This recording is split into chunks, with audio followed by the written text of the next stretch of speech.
Hey, so this might not be the most fancy box truck video you've ever seen, or the end product might not be as good as some of the other ones you've seen. My goal in this video is to basically show you what you could get if you want to do something on a budget. For example, this is a 2000 Chevy 3500 box truck. Cost me $3,350 to pick up. It's going to have issues. We're going to walk through that, and I'm going to show you that, I'm not a person that has a ton of background in mechanical stuff or carpentry stuff, but it's possible. So let's look at what you can get for about $3,300 here in 2023. Well, you can see a lot of these Chevy vans, they have problems with peeling on the roof, and you can see a lot of rust on the roof, but also of course on the hood. You're gonna have some kind of discoloration here, right? Maybe a little rust. It's maybe like a little broken piece down here. You can see kind of broken here. You got rust on these side panels. This is kind of a weird truck in the sense that it came with these windows. It's a little banged up, but the aluminum box doesn't rust that bad. The non-aluminum bumper definitely will.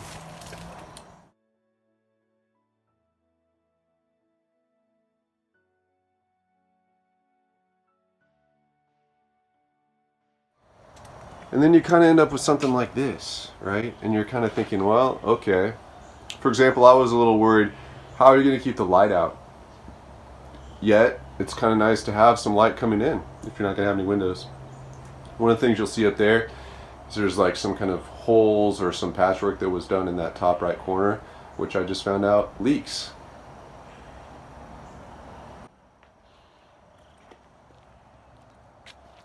Additionally, you might, depending on how long you want to really shop around for something, you might end up with not the perfect solution. Like, I didn't really want a dually, so the two wheels in the back. But, get what you get, I guess.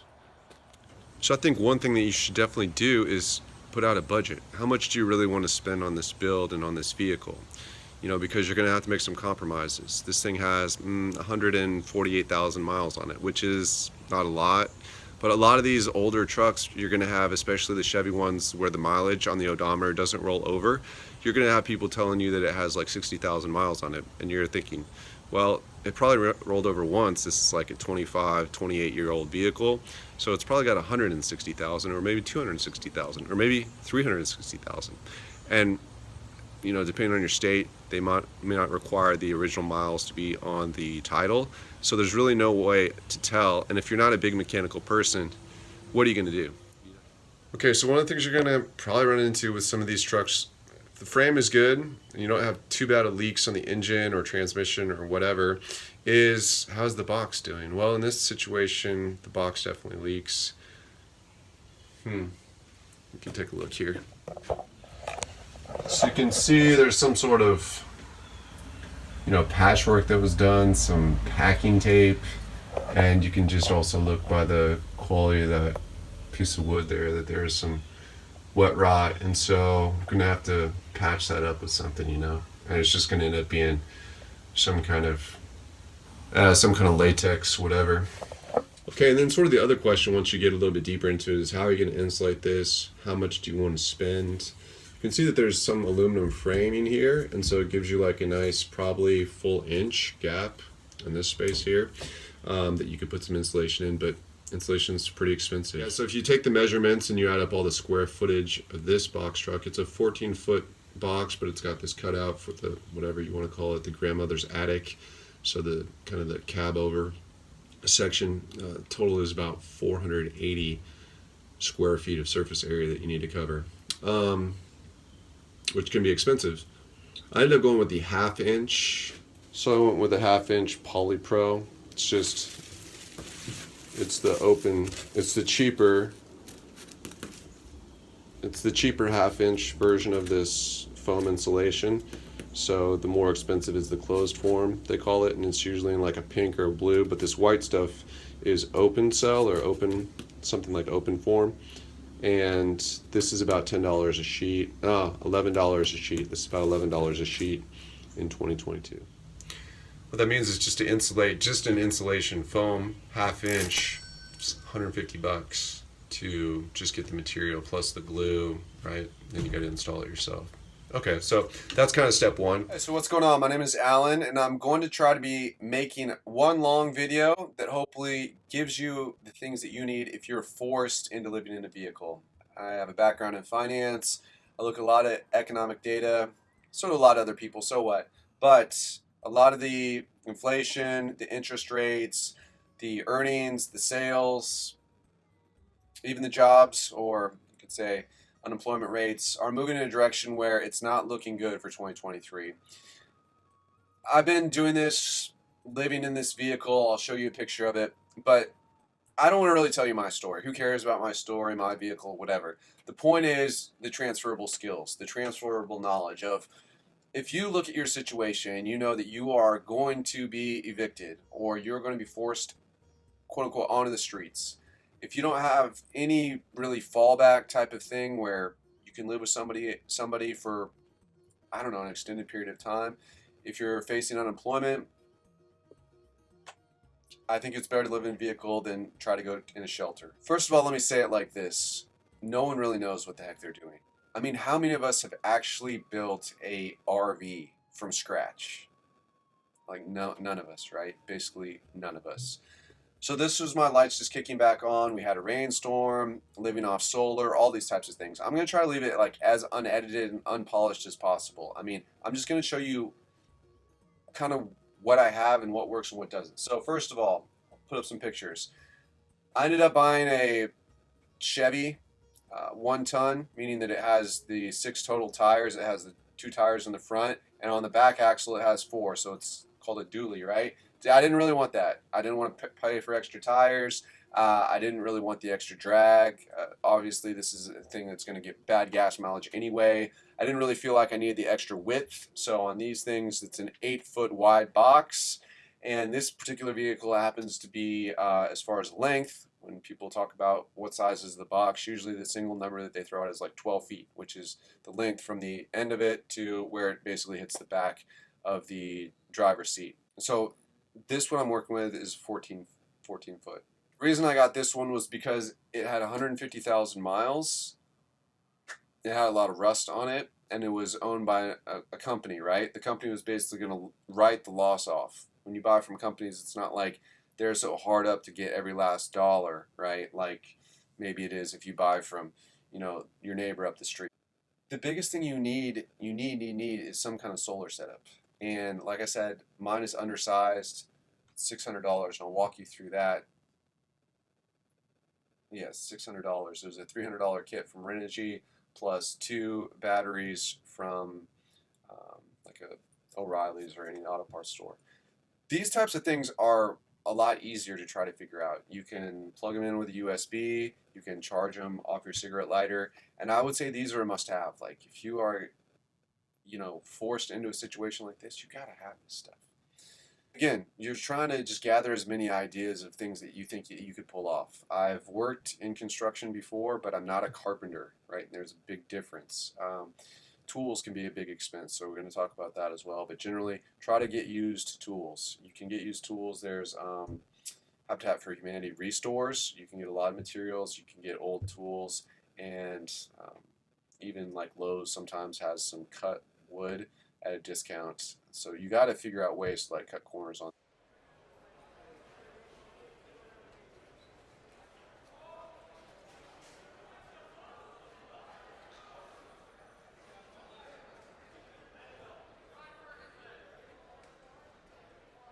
So pretty happy today. This was actually like the end of, it's really a 3-day weekend, honestly, because I took a Monday off. And so in that time was able to like go to a place where I could work, install the solar panels.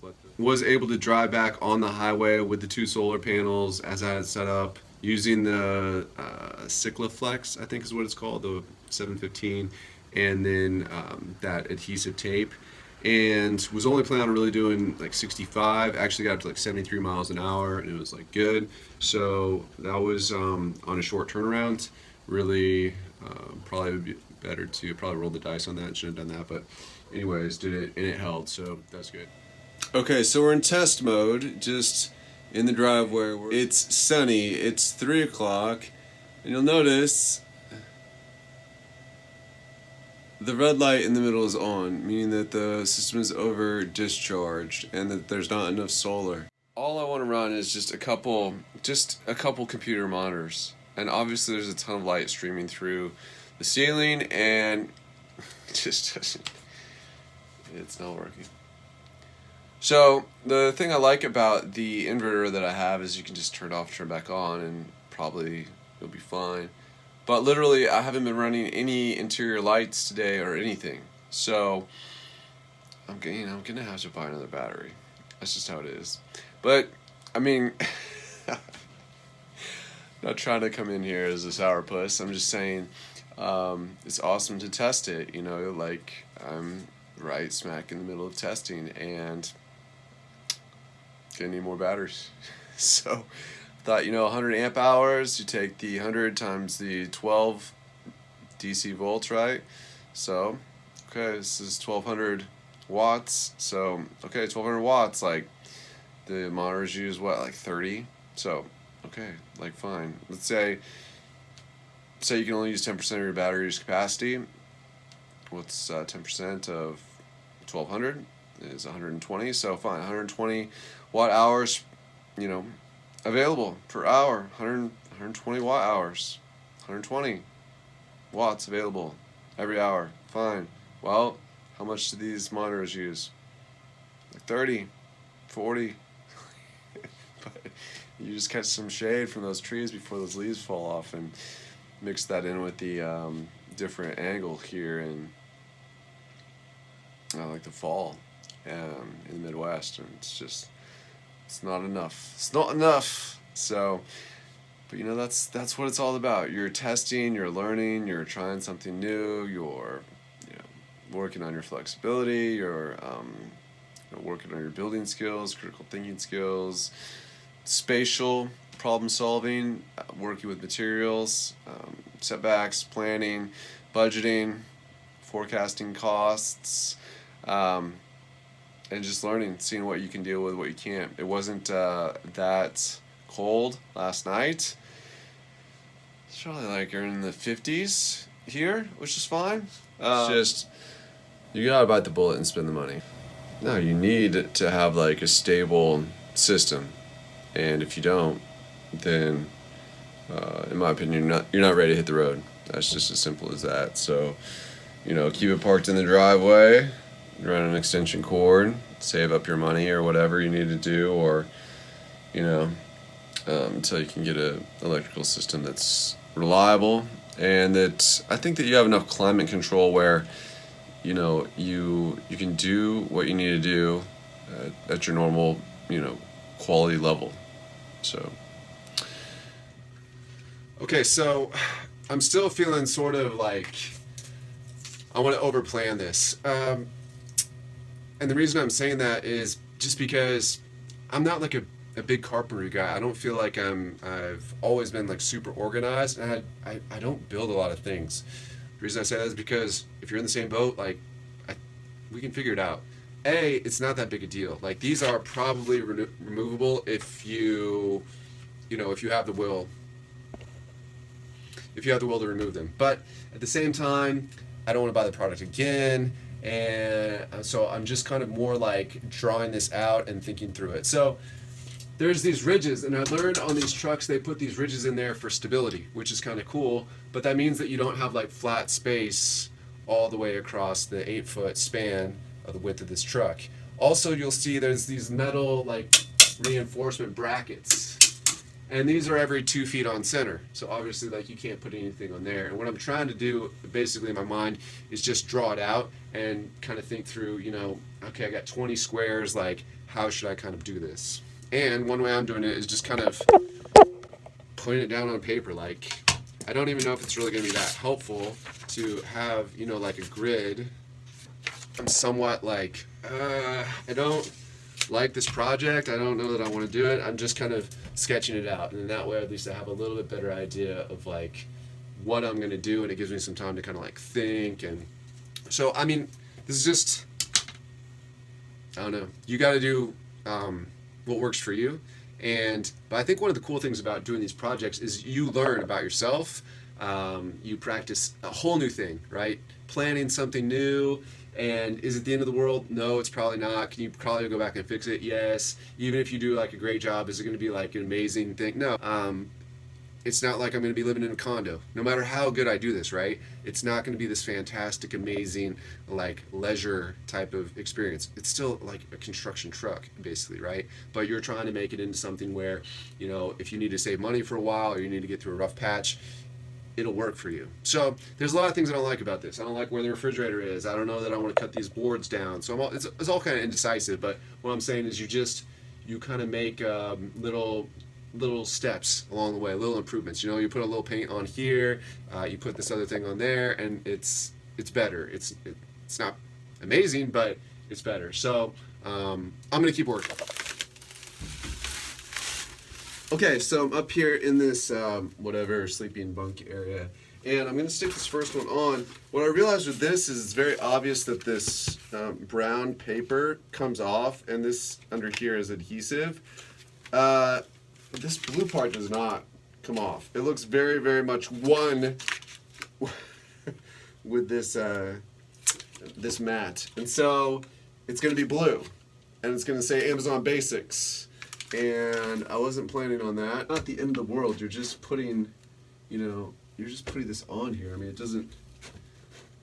You can see it fairly easy. I mean, I'm tempted to measure everything out and get it all perfect, but I mean, honestly, who cares? Like, you're gonna be asleep up here, so just gonna pull this off and put this over here, and I'm just gonna eyeball it, and basically. It's sticky. It's not super sticky.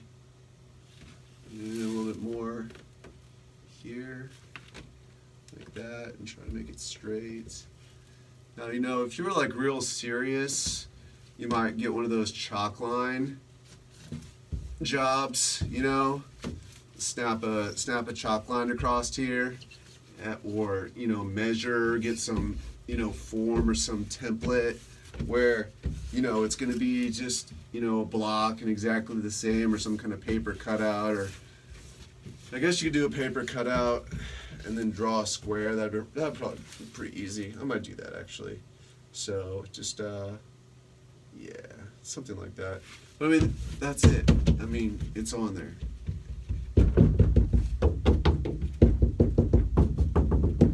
I don't know if it's going to make that much difference. So I guess we'll let you know. So it's great to have solar and lights and all that stuff, and now we come to heat. And at home we may be thinking something portable, like this 500 watt little space heater that's kind of designed to go under your desk and keep your feet warm at work during the winter, or a little bit larger one. This is 1100 watts, 110. And so two things you really have to think about in this is, one, where can you leave it where it's not going to cause any problems, any fire damage or potential fire damage. And then the other thing is, where are you going to get the energy for it? I'll tell you that even these little 500 watt heaters, you're thinking, well, this is going to be compatible with my inverter. I mean, it doesn't matter. It just sucks up too much energy. So these are really not an option. So one thing I've kind of concluded is that solar is great for keeping you cold. We're going to talk about diesel heaters a little bit later on, but that seems to be like the best fix for staying warm. The other nice thing we've been talking about, or we will talk about, is, are you in option A? Are you going to be 100% off grid, or option B, which is much, much, much easier, being able to go to a friend's house and maybe plugging in? Okay, so the next thing that I think is super critical is being able to have some nice refrigeration.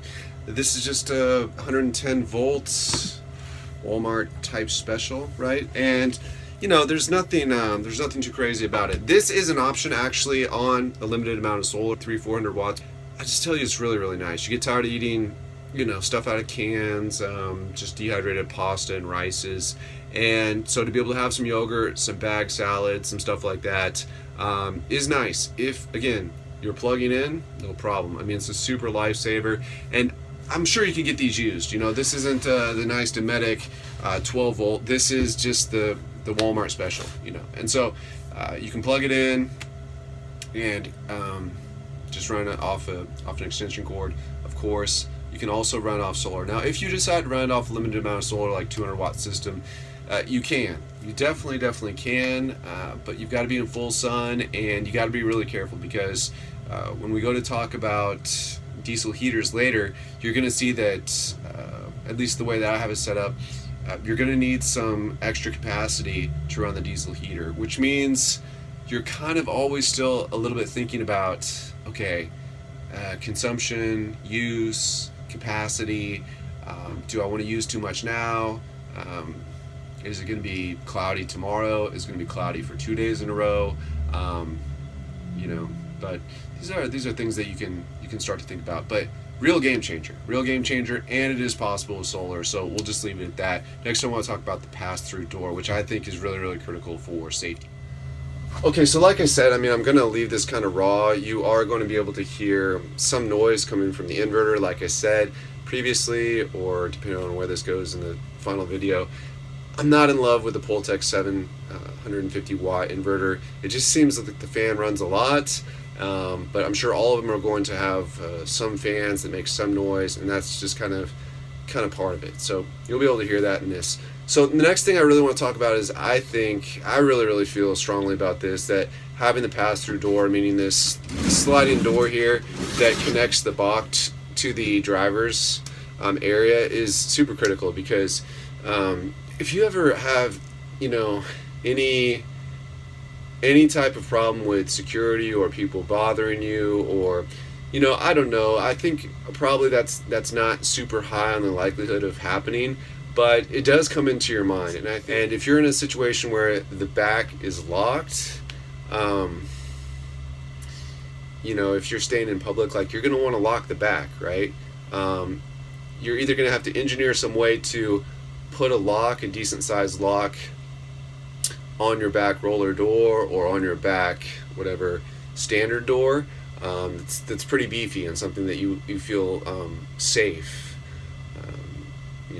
If you'd have any, there's all kinds of things. If you're going to move around and go to strange cities or strange parts of the cities, or you're going to try to live in a different place all the time, if you're not able to stay with friends, if you're, so to speak, on the road, you want to have that sense of security. So if your plan is, if I wake up in the middle of the night and I have a problem, then I'm going to be able to go out of the back rolling door. Yeah, but then you're outside with everyone else, I just don't like this idea. You may feel fine with that, and that's up to you. But I think being able to, anytime I want, be able to slide open a door, and I know it's really bright, but to be able to just go up to the front, get in the driver's seat with the front doors locked, right?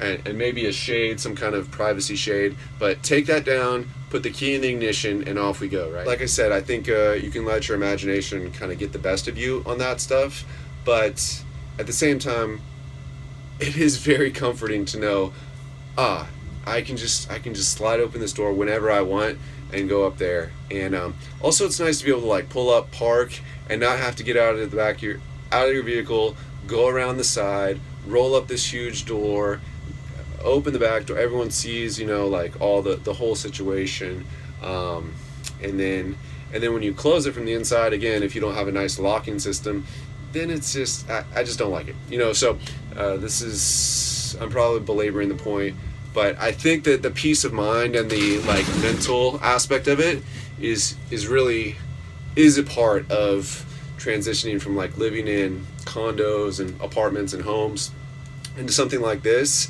where it's different. It is definitely, it's different. So you need to be able to game plan for these in a way that makes you feel comfortable with the whole situation. It is difficult. You don't want to make it so awful terrible for yourself that you can't ever kind of get through the week, right, without, this thing doesn't work and that thing doesn't work, and I'm hot, now I'm cold, and then I don't know where to go, and the lights don't work here, and I don't have any plan for this, where can I get more water? You know what I mean. It's just I think it's stressful is what I'm trying to say in some regards, and I'm trying to portray that in this section to say the more things that you can have set up for yourself and game plan for and build in, I think the happier you're going to be. Okay.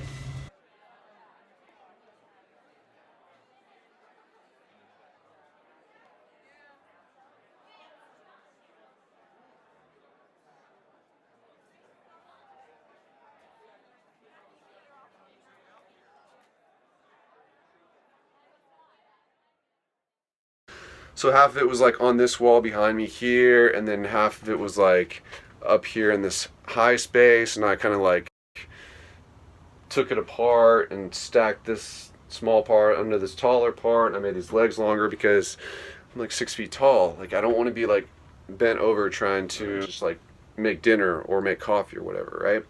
So you got to come up with something. You got to come up with something that works, and it can't cost you an arm and a leg. So one of the things that doesn't cost you an arm and a leg is it feels like a little bit more normal if you're not living like in a construction work vehicle. Some design, right? Some kind of, these are for the cupboards, right? The things that you put your glasses on top of, and these are really cheap, and they just roll out easy. Well, first of all, one of the things that I didn't want to give up was, you can see these ceilings can be semi-transparent. So, I mean, that's really great because you get a lot of free light. Now, of course, it comes with the price of there's no insulation, and all your heat is going to rise. So that's one issue to think about. If you insulate it, then you're going to need an even bigger solar system. And the solar really struggles, you know, in the winter when you have longer periods of darkness, and the cold does a number on the batteries.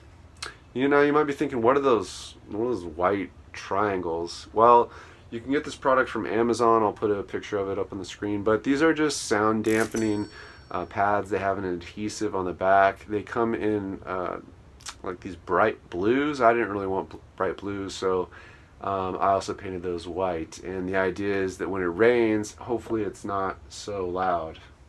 Okay, so I'll tell you, after I got the solar kit delivered, figured out how to put it on the roof, wired it up, which wasn't that difficult, but it just did take a lot of time, and you need some space. So you're gonna need some like pre-planning. I mean, I would say that I spent a month getting this thing kind of like ready for the road, and then even as I've been on the road, continued to like paint stuff and add stuff and buy little heaters and run the wiring differently. Okay, so before we move on from being warm and having some light in these things, the biggest thing that you're going to have to game plan for is, which of the two scenarios are you in? Are you going to be able to park and plug in somewhere? Friend's house, relative's house, give them money for electricity.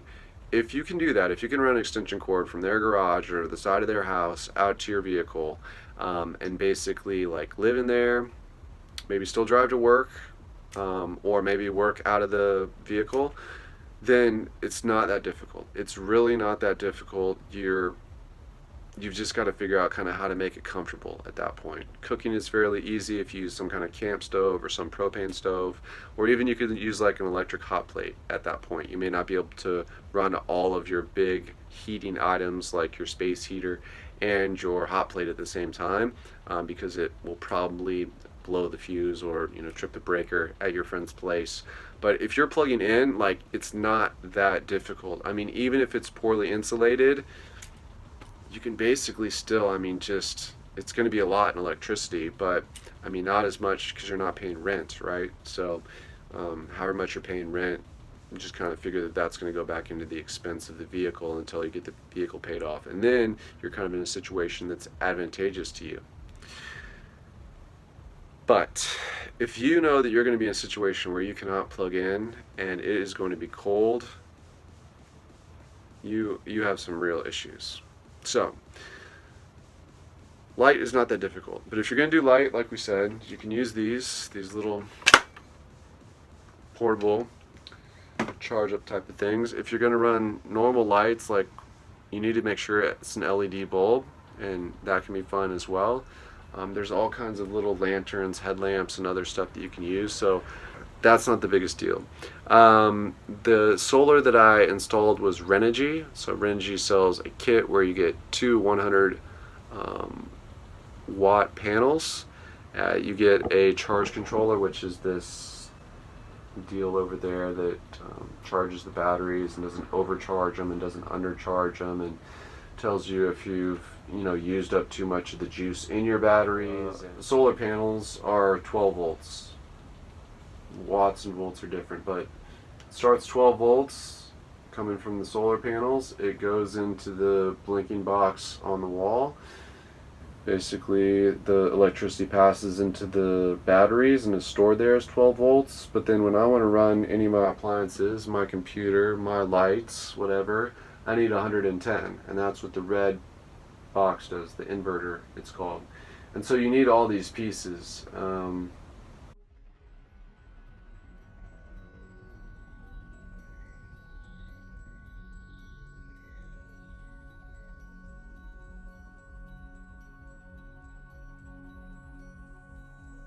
Or like for the 200-watt kit from Renogy with the charge controller, the wiring, and the 2 solar panels, it's $312, I think. It was another $60 for the Reddit inverter, and each battery was $130. So let's say 260 batteries plus 290,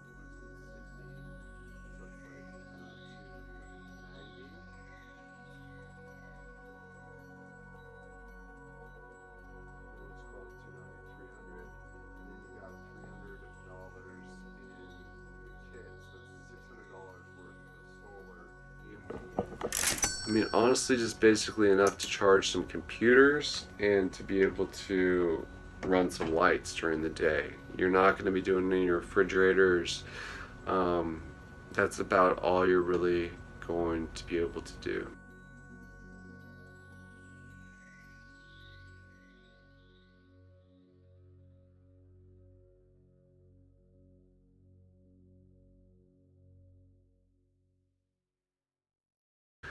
Okay, point number 2, because this is pretty easy to talk about, is insulation. Honestly, these vehicles are not designed to be lived in, right, for the most part. And so you want to add some kind of insulation. If you're not a big carpentry person, you can use this, it's called Polypro. And I would suggest the kind that has the shiny plastic like you can see on the outside, because it's very flexible. They have this other kind that's very rigid. Yeah, so the Polypro is like great because it's somewhat cheap. I found it very hard to maintain much heat retention in these vehicles, but also, like I said, I've been unwilling to sacrifice the light that comes in during the day in order to do that.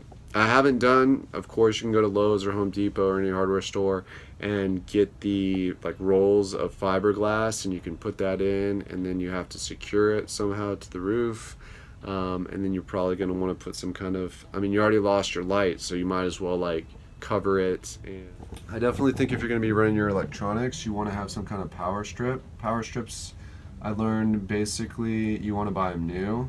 They work like sponges, and so they basically soak up any spikes. A few other things that I think were really, really helpful, and then I'll get into the construction side of it. So one thing that works super great is these Coleman stoves. They are easy to get, these canisters. You can use these canisters for heating as well as for cooking. Generally, it's not something, they don't recommend that you cook on these inside, though there is some debate if you can do some kind of, mostly there's a lot of air that comes into the back roll-up doors, and I'll just get to that in a second. But yeah, these work great. They're very efficient on the propane compared to like a grill, and you can make coffee and you can make eggs and stuff like that. Now, my personal experience has been that when you start cooking on these, I just haven't wanted to cook much. I've been wanting to eat like bag salads or cereals, or kind of just take it off the shelf and eat it type food. I've also liked doing like breakfast sandwiches. So those are some wins that I've found that work well for me. Get water and fill up like a whole bunch of just milk jugs of water. Just get milk jugs and put water in them. It's no big deal. And you can do that for days. Also using like Purell is really great for hand sanitizers, right? Because it's a no water solution in order to just stay healthy and take care of that. So what I'm trying to say with that is that you're trying to avoid having this whole big 30-gallon tank of clean water that requires this plumbing, that requires more electricity to run the pumps. Some people will tell you, oh, you can put the tank up and have it be like a gravity feed. Yeah, well, for me, yeah, you can do that with 2 or 3 gallons or something. But some of these systems, I mean, water's heavy, and there's like a problem of tipping over. You don't want to crash and like lose control of your car, and the whole thing is like way more prone to tip over, more prone than it already is. So, you know what I'm saying? Just, if you buy a really big box truck, you can not have to stack everything all on top of each other. Like in this case, since this is a larger vehicle and it has this walk-through, I can put the bed up there, right? And some extra storage. The sleeping space is 2 vertical feet, which is just barely enough. It feels like you're kind of car camping. I've never been able to close this at night, this door, because it just feels too claustrophobic to me. So since we basically figured out how to sidestep the water problem, we figured out with $600 you can buy basically a solar system that'll keep the lights on and charge your devices, maybe less, but I don't see how you're really going to be able to do it for any cheaper than $600. With $600 you cannot run a refrigerator unless you're in like direct sunlight, which I'm telling you isn't very often. Like full sun, this is January when I'm filming this. Good luck with trees and clouds. You're not gonna be able to run a refrigerator off 200 watts. And so, you can keep throwing money. I mean, you can have $1,200 worth of solar, but the more money you throw into that is less money you have. And a lot of people, you're going to be paying 20% on credit cards. You don't want to be, paying $120 a year, or 20%. Let's just say you don't want to be paying $250 in interest on a $1,200 solar setup. This is something that you definitely have to talk about, which is how are you going to create any type of like structures? And why I say structures is, first of all, I had to build this wall here, and so this is just a styrofoam sheeting. It's double thick, but I needed some kind of rigid structure. I needed to have some way to put the 2x4s in order to put the shelving in, and also to hang this door. And why do I need this door? Well, I remember used to watch these van life videos or people, and they'd always have this thing called like the garage, some area behind this door you can see where they store their stuff. And I was like, that's dumb. Like, why do that? Like, just why do you need to put in a whole wall that takes up space? So the long story short of that is that if I slide over here and I show you this is going to be awesome, because during the day you'll see that with these roller doors there's all kinds of gaps and cracks and everything, where you're losing all kinds of heat and you're also getting all kinds of noise coming in. I mean, it's like a lot of cold air is coming through those cracks, and there's nothing you can do about it because it's a roll-up door. So I don't think you should remove the roll-up door. Why? Well, because you're going to want to sell this thing at some point, right? Which is why I don't think buying like a 1980 like old RV where all the components are like 45 years old, 45, 50 years old, and there's no real market. I mean, how many people, if they're going to get into RVing, want to buy like a 50-year-old bottom of the barrel RV? Nobody, right? I mean, it's going to be very hard to get your money back out of that. So my thinking is, if you're going to buy a truck that can be a work truck, keep it usable as a work truck. No company is going to want a moving truck or a work truck that doesn't have like the strong latch in the back, that doesn't have the spring-loaded roll-up door. They're just not gonna. That doesn't have the handles, and you tore all that out, and then put some green door on the back, right, with some flimsy. Like, no company. I mean, what company really wants that, right? So you're getting all this cold air, you're getting all this light, you're getting all this noise coming from the roll-up doors. You can probably hear the sirens. So for me, the number one part of how do I stop from being cold, getting cold, is I got to figure out how to seal that off.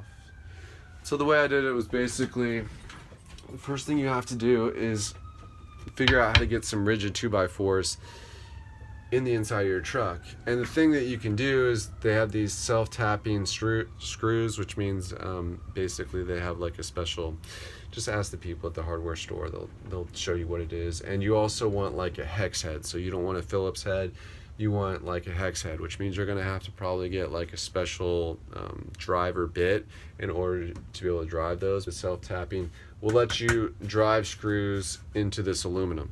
So these boxes are aluminum. They have ridges on the ceilings. These are not flat on the top. It just means that you have some different things to think of. Definitely you don't want to drop like a screw into this plasticky type material, right? It's gonna leak all over the place and cause you a big headache. So the first thing you have to do is be able to figure out just like some basic, like I need a horizontal beam that I can start to build off of. I need to be able to figure out like some vertical beam to build off of. 2 quick tips on hanging the door is that you definitely want it to open out so that you can hopefully crack it and access your garage. Like so, without needing to, you can get to your extension cords or whatever. Again, this is a great shot where you can see a lot of light coming in all around the bottoms. Yeah, you can also get to your heater. So if you hang it that way, then you can still access that stuff without having to go outside, which is really, really great. The other thing people, maybe asking like, well, don't you still have this huge gap? Yes, I do. And so this is the gap where the roller door runs on. So you can build the 2x4s basically right to the bottom of that, and you may get like a little scraping as, but basically like you can get it that high. Quick tip on hanging doors: hang the door first, and then you can come back in later and put in this like weather stripping, and then get this, or this is like a door jamb, but these are like very flexible. So hang your door, then put your door jamb in, and you can bend it and get it just right, and then you can put your weather stripping, and then you'll get a nice seal. I don't have a great idea for the base except for just cut the door just to the right size. I got this door for $5 at the ReStore, so it's not expensive and it does the job. As far as this space, then you're thinking, most people would be thinking, well, then what about this huge space where maybe that sound from the sirens was coming in? But basically just cut a notch and just put it up there. And with scrap materials, it's not a perfect fix because you do still have these like ribs here. And so for the real cheap, the real easy, and the real low headache, like that's kind of what I've come up with. Keep like most of the cold out, keep most of the noise out, and so there you go. But whatever your reasons are for being in one of these things, it's it's going to be difficult. It's going to be more difficult to get water. You're going to be moving around some. There are going to be some beautiful places that you'll get to see. You'll probably spend more time outside. If you're doing this with kids, look, I'm one person. I'm in a 14-foot vehicle, box truck, right? So it's 14 feet long, 8 feet wide. It's a fairly large one. I couldn't imagine really doing it in anything smaller. Okay, now let me finish up just with some positive notes. Number one, it's going to be a challenge. You're going to be a more resilient person after doing this. Number two, I will guarantee you will get better at carpentry, planning, spatial organization, being able to see in your mind's eye, this is going to work well here, this is not, this is going to be the walkways, this is going to be the sleeping areas, if this can fold up, then this can fold down, and we can integrate these two pieces of like furniture, for night and day use. You'll think of lighting, you'll think of how dependent you are on the grid. You'll also become much more like resourceful as far as what things do I need. You'll get more in touch with the energy and heat these are not unlimited things that you just flip on a switch and they just come out of nowhere and you can use up as much as you want, and there's just some mystery place where electricity comes from and it's unending. I think it will help you, you know, tap into a little bit more of like your consumption habits and the environmentalism, if you want to talk about it like that, but just the amount of consumption that you do, and how much you maybe don't even need to consume that you've been used to consuming, right? That you can get by on a lot less. Now it's going to be somewhat uncomfortable, right? You know, it's going to be, when it's hot, it's hot. When it's cold, it's cold. When it's windy, you're going to feel the wind. You're going to be somewhat unsettled. It's going to challenge you in a lot of different ways. But like I said, I mean, a lot of people are happy to have you come stay with them. They just don't have an extra room, right? They have kids. They don't have a guest room. But if you just want to park at their place, you know, I've definitely had people since I've been on the road meeting with potential donors for some humanitarian work I do. And so some of them, you know, like they had cats and just a couch. It's like, well, I'm allergic to cats. I mean, that would not work well for me, right? Or, you know, if I needed to do anything business related during the day and they were homeschooling, well, I mean, I can't have like a homeschool session going on in the background of my phone call, right? I need like my own personal space. Also didn't touch on this, but I will very briefly. People will also generally like let you do laundry and shower at their place, but installing a hot water system, you can do it off propane. You can go to RV places and fill up with get a big tank and figure out where that's going to go, and then put somewhere in the middle of this little bitty tiny space a shower pan.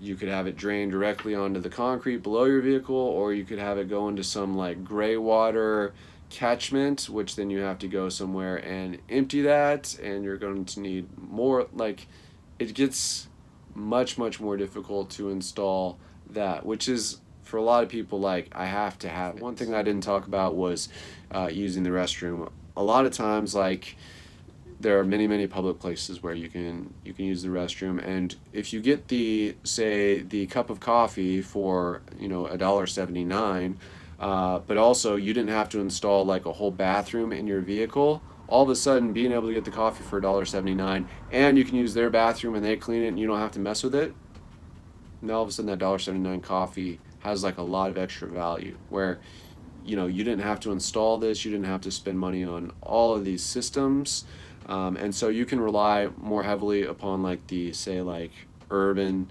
infrastructure in order to just do daily things. Now obviously you need to have some kind of like emergency middle of the night backup plan, and for those you can buy for $200. You can buy some little Dometic fancy cartridge thing.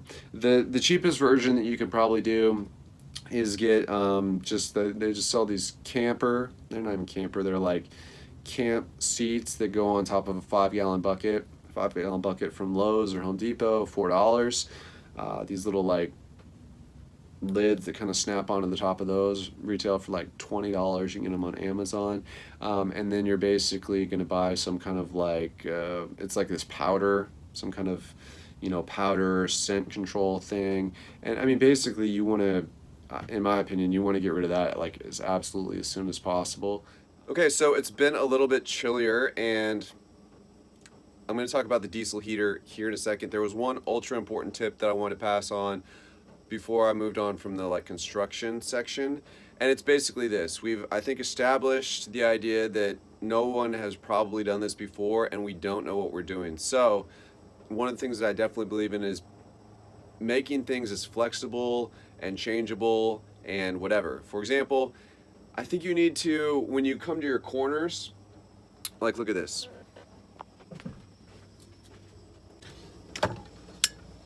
You're gonna have to run electrical, right, from your batteries to these different places. And I'm plugged in right now, so this is why this is unplugged. But you need to basically be able to like feed wires behind stuff, right? Same thing up here, like it runs along the top, but just leaving a little gap. I like this little cinnamon broom, but leaving a little, 1/4 inch, 1/2 inch gap where there's a little bit of a ledge where it'll just kind of hold these wires back here. Same with the solar wires that are going to come from the ceiling. On these kits, by the way, 20 feet of solar, so you got to think, you know, will that reach here?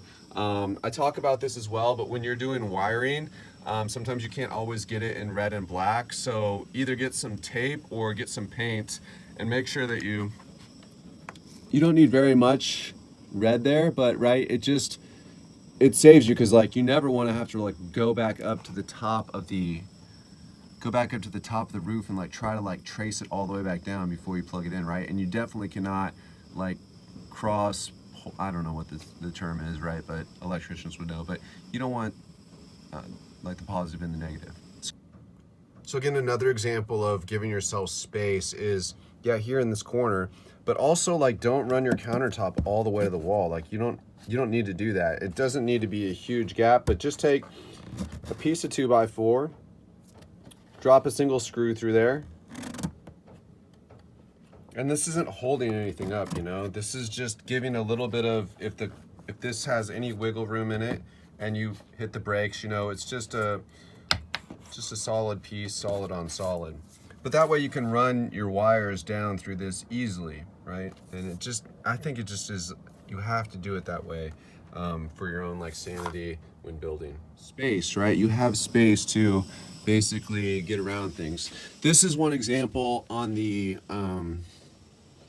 wires. Like they only had this black, I think this is 4 gauge when you want to wire in parallel, which means you're like linking 2 batteries together but keeping everything 12 volt. So like this is on the positive terminals, goes from this one to the other positive, and but it's black, they didn't have it in red, right? So this is just a big tip. Also, like we had the same issue running to the diesel heater. So the diesel heater came with this kit that had red and black, but then I needed to run it like 9 feet back, and so let me show you the diesel heater. And again, the tape is like really helpful. Also, like, as I was just talking about the gaps in the corners and things like that you need, notice the audio. I don't know how much you can hear it. One, I'm cooking up some breakfast burritos, and so the double boiler is a great thing because all these like aluminum camp stove type things are very thin metal, and it doesn't disperse the heat, and you burn a lot of stuff. So these are great. You can do like hot water in the bottom, and whatever you're cooking, like breakfast burritos here this time, in the top, right? And then you have your hot water for your coffee if you want to use instant, which is like a bad word, but if you want to use tea or whatever. So let's go look at this. Let's go look at this diesel heater. Okay, so this is like the garage of my vehicle, right? And I was giving my plant a little bit of sun. Once you kind of get things built out, you want to make it just easier psychologically, like more beautiful, more like regular, just have some fun stuff, some fun colors. Like who wants to live in like a white, right, cube? No, you want to have, you know, some space. Having that door does let me like hang different hooks, utility hooks. I haven't really gotten very far, but I'd like to put my trash out here, and I'd also like to keep like basically like the dirty dishes bin out here, as well as maybe like the toilet for the bucket. But you can see dead center at the bottom of that black box, and this is the diesel heater. Okay, so this is another great time where these little lanterns come in super handy. But basically what we have here is a great example where we needed just a little bit of red tape. You can see it right here, because the extensions that we needed coming off the battery bank were black, double blacks. And so it's like, oh, we didn't want to run it, you know, like under the shelving out to this wall, and then you get out here and you don't know which one is the red and which one is the negative, you know, which is positive and which is negative. So a little bit of tape, a little bit of planning saves you a lot of headaches. And so luckily these are color coded on the back with the red and the black here. So these are $150, and there's a ton of like videos out there about how to set them up and what's going on the inside. But I would say a couple things. You can get them from Amazon, you can get them from Home Depot, Lowe's, probably Walmart as well, I don't know. But I would definitely suggest getting the entire kit like this. Like sometimes you can get the components. So what you have is like a 1 gallon or 4 liter diesel gas tank here. You have like a little controller box. Sometimes it's LED. I wanted just like the simple like push button, push on, push off type of thing. There's like a diesel pump in here that pumps it out of the like reservoir into the burner or into the unit. So basically at the bottom of this there is a self-contained like combustion unit, and the way that works is obviously like that gets hot, it pulls air in from the bottom, it burns it inside, and it pushes it out through the bottom as well, the exhaust. And you should be able to see that here. Yeah, that's pretty easy. So on the left is the clean air intake, which does not go into your vehicle.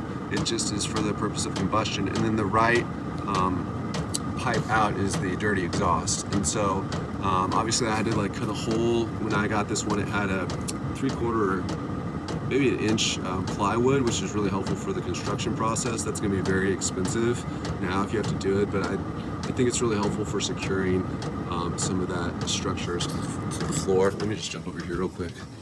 Like this, being able to have something to like nail the first couple pieces into in order to set like your rigid beams. And then this is kind of nasty with the crack filling foam, but I mean it helps you for setting those beams and getting some structure. You don't want all that stuff wiggling around. But going back to this, clean air in, burns the dirty exhaust out. And so I had to cut a hole in the floor. I had to cut a hole through basically like the metal box. What basically happens is none of this air goes into your vehicle. There's basically, there's basically like a fan in the back that runs from your batteries, and it just passes the clean outside air over this hot metal combustion chamber, and then it goes out of the front of the unit and into your vehicle. So I like it because it's not that loud. It's very inexpensive at $150. The push button is especially simple to operate. You do have to prime the pump, but like I said, you just do that in the beginning, and then other than that, it turns on, it turns off like really well.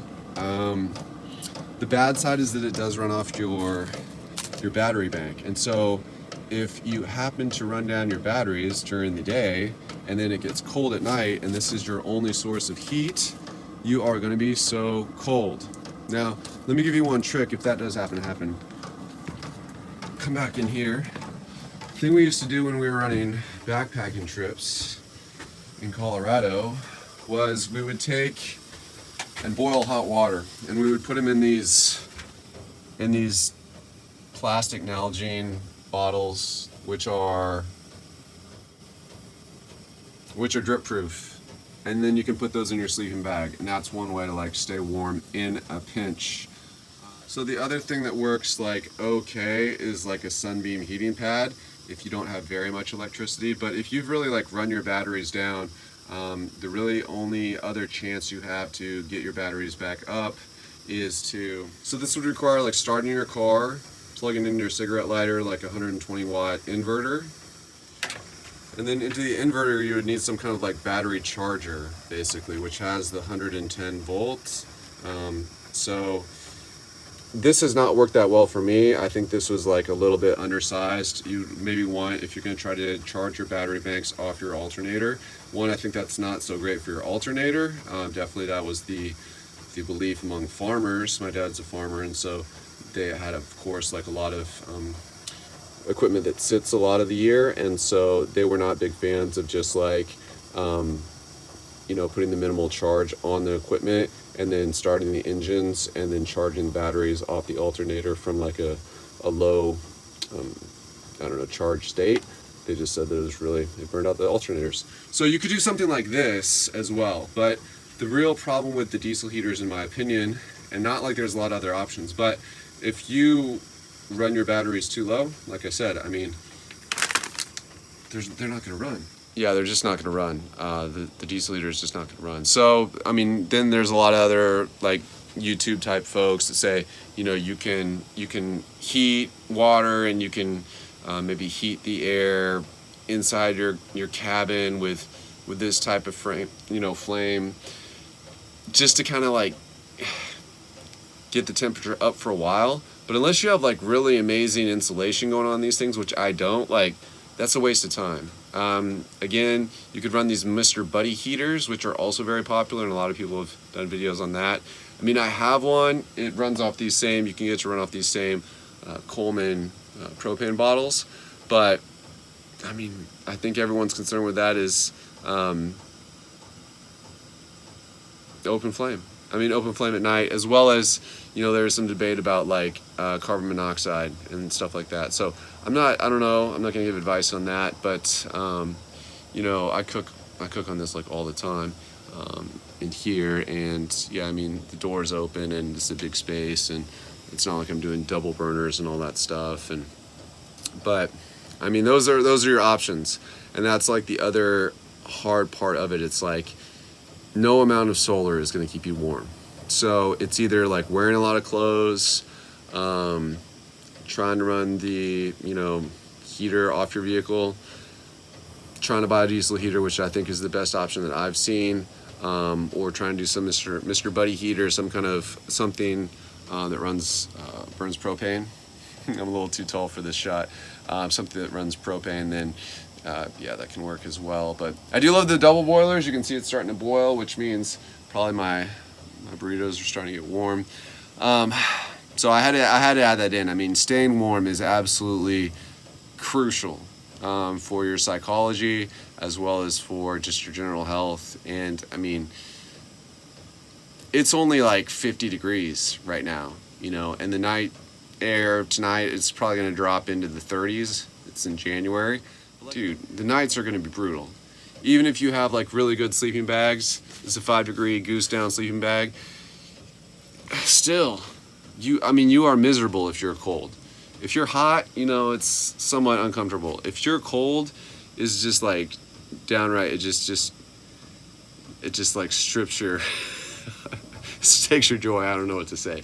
It's just really demoralizing. So those are the things, the basics that I think you got to have. And after doing this for however many months I've been doing it, I think the diesel heater is like absolutely must have if you're going to try to do anything where you're not plugged into your friend's house. You know,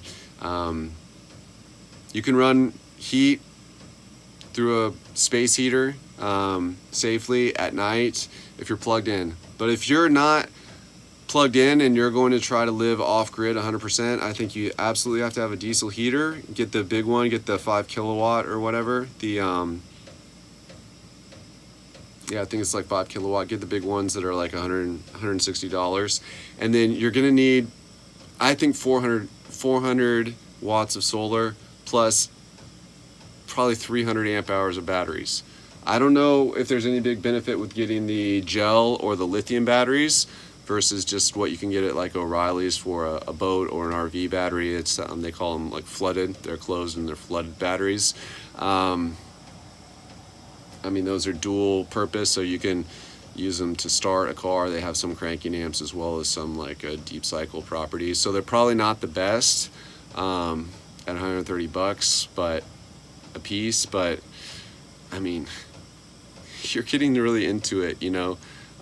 If you start getting up more than that, like $500 batteries and say $1,200 of solar, and then all this fancy like nice electrics and all this, I mean, then it's like, how much is your vehicle worth? And you better have a pretty nice vehicle. Well, now we're not really talking about options that are suitable for people that are possibly facing some kind of, you know, homelessness due to a recession. And that's really been the focus of this, is not to how to build the next coolest, you know, $80,000, I don't know, $50,000 Mercedes-Benz Sprinter plus another $40,000 of gadgets inside, so that you have a $90,000 RV that you made. This is not my idea. You know, my idea has really been how to help people with children, maybe coming off divorces or whatever, who don't have really any better options and don't want to live in the shelter and definitely don't want to live on the streets. So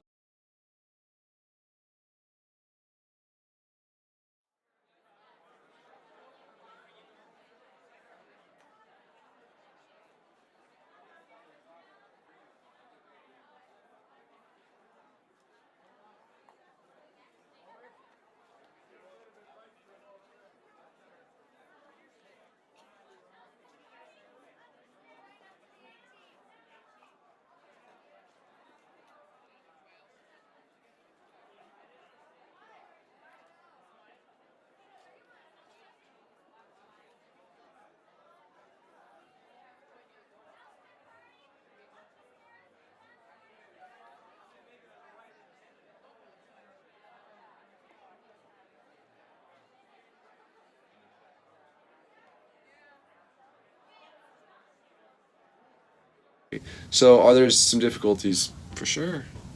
Um, but are there some advantages to living in a shelter? Absolutely. If you can figure out how to make this work for you for a short time, stay warm, protect your kids, protect yourself, give yourself some time just to like think and plan.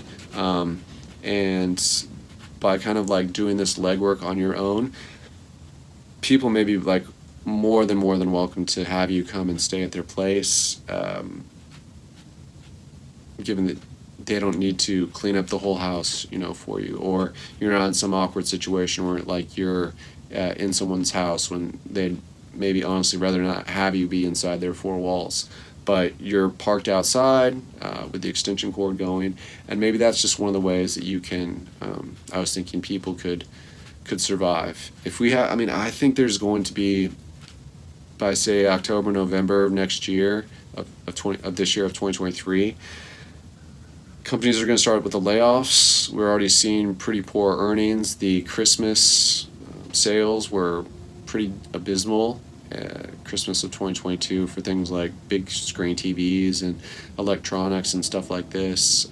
A lot of the tech companies, the Apple, Google, Amazons, got really beat up in the stock market. There is something called the wealth effect that we talk about in finance, which is basically when people's houses appreciate, right? When you bought your house for $200,000 and now it's worth $280,000, you feel like, well, I'm rich. People feel rich. They feel like I have an extra $80,000. It's not real money, obviously, but like they feel rich and they'll go out and spend more, and that kind of pushes the economy. If you're not really familiar with economic data, about 70% of GDP, so gross domestic product, 70% of it is from consumer spending. The rest of it, government spending, but most of it is just average people going out and buying, crap or whatever, right? More expensive groceries, taking trips, going to entertainment events, buying little knickknacks for this or that, or remodeling their house, or installing a pool, or getting some, all this stuff. People go out of work and unemployment goes up. There's a ripple effect throughout the entire economy, and CEOs and companies that are looking at, should we hire, should we fire, should we have layoffs, should we have hiring freezes, how much should we pay for certain positions? I mean, all of this impacts people, and it's not like it just impacts some people. Like it impacts the stock market. And so this is the other area where the wealth effect really plays in, where people, if their 401k is up 25% from 2 years ago or from last year, they're like, man, I'm killing it in the stock market. Let's go eat some steaks. Like, I just made like an extra $25,000 this year or something, right, for my investing. But like in this year, most of the funds are down anywhere from like 10 to 30%. Well, in that sense, people are tightening the belt. They're saying, dude, I got crushed this year. I mean, I thought I was doing great. And now all of a sudden, like, I'm so far behind on my investing and my retirement planning. Like, I can't be going on ski trips, and I'm going to be buying a new car. And, we'll just, fix this one. We'll just fix the old junker that we got. And for the people that have jobs, I mean, that's how they're going to do it. But for the people that get laid off, they're in for a whole another situation that's much worse and much more difficult. I think the people that are going to be very, very much in trouble is people that maybe have poor health after the last few years. Single parents with kids, always a super vulnerable, and men and women, both sides. If you want a recipe for being poor, it's divorced with kids. If alimony is being taken from you, or if you're receiving alimony and you think that that's going to be enough to live off of, it's like there's no way. People have to work. Well, it's very difficult for people to work when you have these kids with no spouse to help you, right? And daycare is very expensive. So for these reasons, once you're in trouble, like you're in big trouble, and hopefully you can think through. You can make a list of the things you need, right? Just go down the list. What am I going to need for cooking? What am I going to need to use the restroom? How much square footage on the inside do I have? How many sheets of styrofoam am I going to have to get? how many 2x4s am I gonna have to buy? I needed like 14 2x4s for this. I needed something like 14 sheets of 4x8 sheets of insulation. I spent something like $40 on carpet. Someone gave me this refrigerator. I spent, I don't know, $50 on a couple of heaters that really don't work off solar. $600 on solar. This car didn't come with a jack or the tools to change a tire. Didn't have a spare tire, so I had to get that. The lamps, the some of the stuff, the bedding stuff, I didn't have. So the coolers, all the little electrical stuff, you know, it just adds up. It just adds up pretty quick, and so you need to figure out, you know, how can you charge your devices? How are you going to stay warm? How are you going to stay fed? How are you going to not go crazy? How are you going to be able to, like, get out of a bad situation by leaving your living space and being able to go directly into your, you know, driver's seat and turn on the car and drive away? How are you going to make sure that this thing doesn't catch on fire? How are you going to make sure that you don't have, like, carbon monoxide poisoning? How are you going to stay warm since you can't do it with solar? And you're probably not going to be able to put in like a wood burning stove. As cool as that looks on YouTube, that's like basically, I think, a super dumb idea. Where are you going to shower? Where are you going to use the restroom? So how are you going to keep your food cold? Ice, sure. But it's a lot to think of, and not only is it a lot to think of, you're spending a ton of time going to the store to get materials, and you're also spending, I would say, you need a month of weekends and nights to be able to kind of build and get ready. You're going to have to go get desks, office chairs. You're going to have to get all this fans, all this stuff that you probably don't have or that won't work well, you know, that's too bulky from things you already have. So, you know, there's other tricks as well, but I think I'll leave it there and wish you guys the best.